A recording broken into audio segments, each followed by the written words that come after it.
રાજ્યની ચૂંટણી અંતર્ગત આજરોજ ભારતીય જનતા પાર્ટીના કાર્યાલય ખાતે અને ફ્રેન્ડ્સ હોલ ખાતે બે તબક્કામાં સેન્સ પ્રક્રિયા શરૂઆત કરવામાં આવી છે।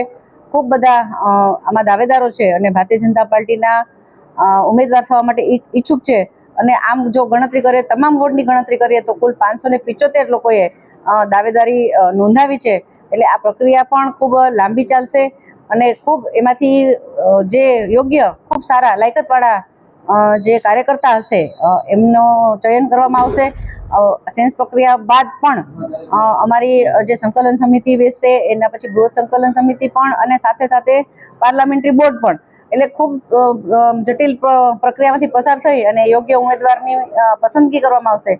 અને જામનગરની વાત કરું તો છેલ્લા 30 વર્ષમાં લોકોએ ભારતીય જનતા પાર્ટી ઉપર વિશ્વાસ મૂક્યો છે। મારા વોર્ડના પ્રવાસ અંતર્ગત પણ ખૂબ સારો પ્રતિસાદ મને ભારતીય જનતા પાર્ટીના અધ્યક્ષ તરીકે મળ્યો છે। એટલે આવનારા સમયમાં ફરી એકવાર ભારતીય જનતા પાર્ટીની સરકાર જામનગર મહાનગર ખાતે બનવા જઈ રહી છે।